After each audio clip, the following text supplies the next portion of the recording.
Ya, sebelum kita tadi mengajukan pertanyaan kepada Pak Rahmat Effendi, kita terlebih dahulu bergabung dengan Pak Emil yang sudah komunikasi ini sepertinya sudah baik ya Pak.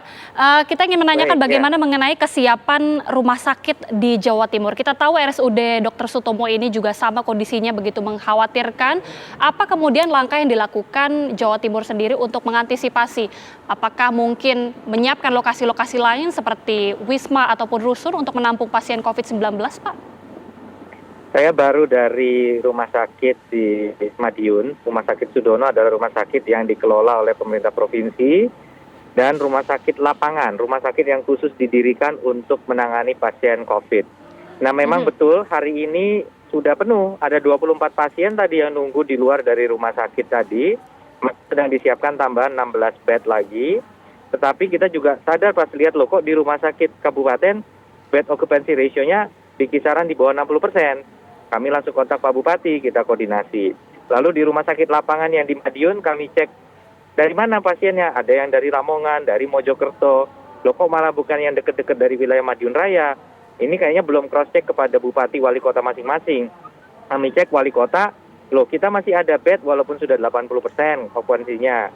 Gitu. Jadi inilah yang kemudian memerlukan koordinasi cepat. Dan tadi juga rumah sakit itu kalau direlaksasi memang ada sistem di mana begitu pasien di rumah sakit rujukan kondisinya agak membaik, tinggal recovery, mereka bisa ditransfer ke rumah sakit lapangan yang memang penekanannya lebih kepada maintaining condition, gitu ya, bukan penanganan yang sifatnya urgent. Nah, ini yang dilakukan. Yang tidak kalah penting adalah rumah sakit lapangan kita mulai tingkatkan ketersediaan alat-alat seperti tabung oksigen, ya. Ini adalah tujuannya untuk kemudian bisa segera menyikapi, karena kelihatannya tingkat utilisasi ICU ventilator memang masih ada spare.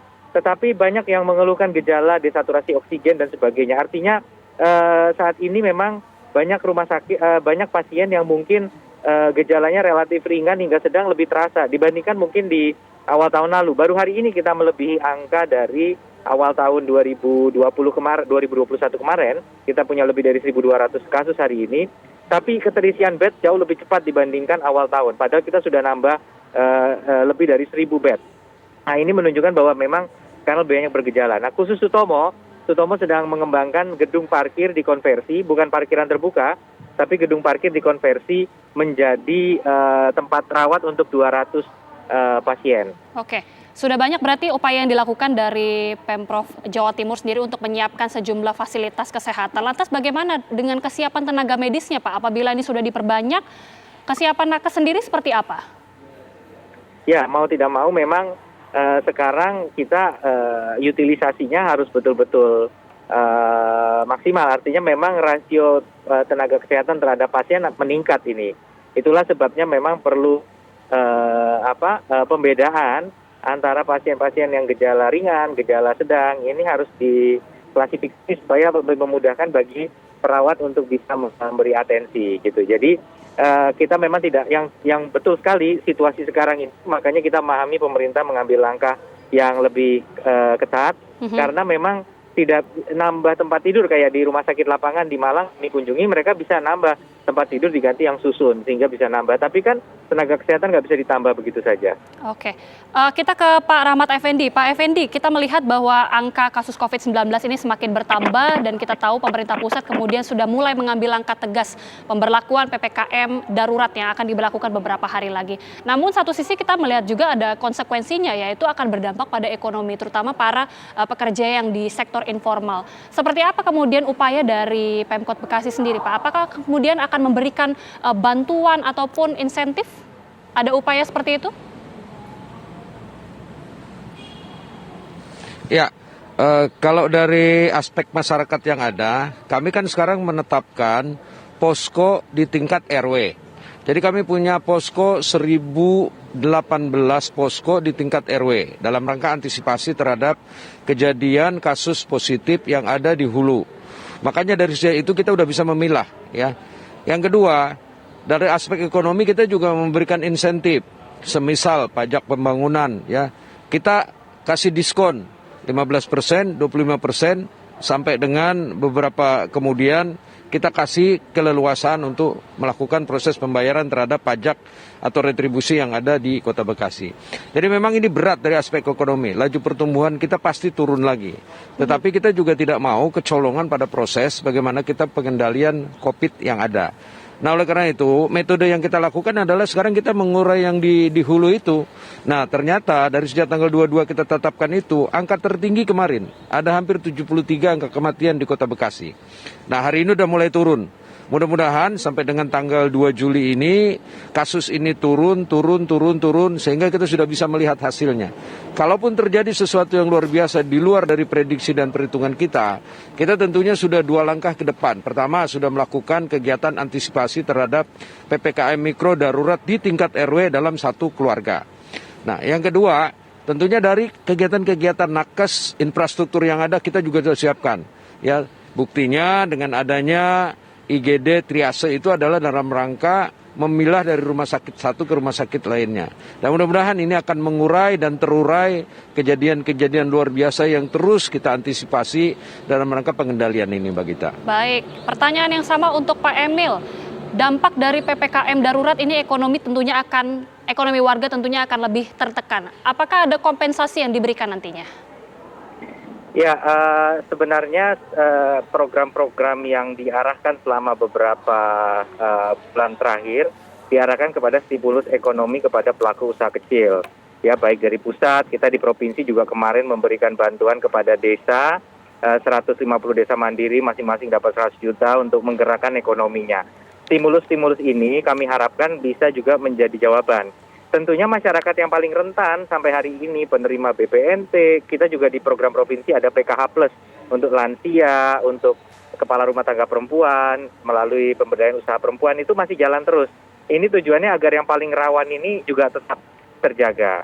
Jadi memang tentunya kita berharap bahwa 2 minggu ini mudah-mudahan bisa memberikan dampak yang sangat signifikan kepada penurunan kasus. Iya, Pak, PPKM darurat ini kan akan diberlakukan selama 2 minggu. Apakah dari Jawa Timur sendiri sudah menyiapkan kapasitas dananya untuk menanggulangi hal-hal yang akan terjadi nantinya? Ya, tentunya dari sisi operasional kita tahu bahwa itu akan disupport juga dari instansi-instansi vertikal. Kami tentunya memang sudah ada 8% dari dana alokasi umum diarahkan untuk memperkuat upaya-upaya penanganan COVID, baik itu vaksinasi maupun penanganan medis dan juga upaya untuk pengkoordinasian pencegahan. Nah, cuman yang paling penting juga adalah mengoptimalisasikan. Saya kemarin ke Mojokerto, ternyata di desa-desa itu mereka sudah spare anggaran 50-100 juta per desa, nah belum benar-benar terutilisasi. Nah inilah yang pasti harus kita maksimalkan juga, karena ini berkaitan juga dengan efektivitas pelaksanaan pembatasan yang sifatnya lebih terlokalisir. Baik, Pak Effendi, dengan diberlakukannya PPKM darurat selama beberapa hari lagi, ini seperti apa kemudian saran yang bisa diberikan dari Wali Kota Bekasi? Karena sebelumnya Pak Effendi juga sudah menyebutkan, sudah melakukan mirip-mirip PPKM darurat ini sebelumnya. Apa kemudian yang bisa menjadi catatan dari Wali Kota Bekasi?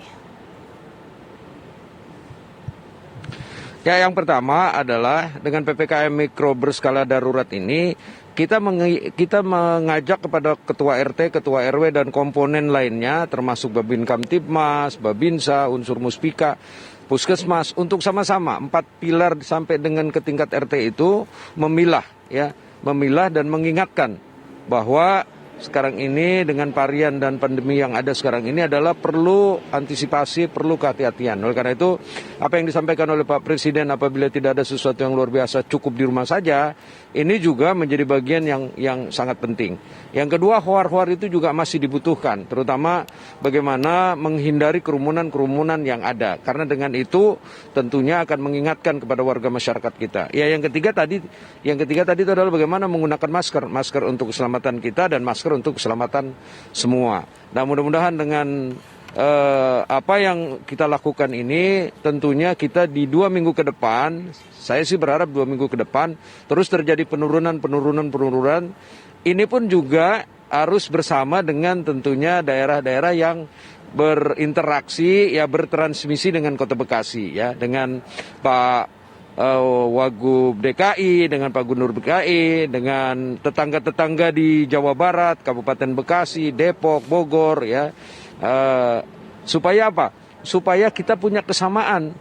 Karena transmisi ini selalu ya didapat dari interaksi warga kita. Saya kan 60% warga saya mencari sumber penghasilan di DKI. Tentunya ini juga berdampak terhadap Kota Bekasi dan juga terhadap DKI. Baik. Makanya sinergitas ini harus betul-betul dibangun. Baik, sinergitas harus dibangun dan juga kesiapan dari para kepala daerah ini tampaknya sudah siap untuk menyambut atau mempersiapkan PPKM darurat. Ya. Kita akan lihat bagaimana implementasinya dan harapannya tentunya ini bisa mengurangi angka kasus COVID-19. Terima kasih Wali Kota Bekasi Rahmat Effendi dan juga Wakil Gubernur Jawa Timur Emil Dardak sudah bergabung Terima bersama kasih, kami Mbak di Gita. Kabar Petang Pilihan. Selamat petang. Pemirsa, Kabar Petang Pilihan masih akan kembali dengan informasi lainnya, tetaplah bersama kami.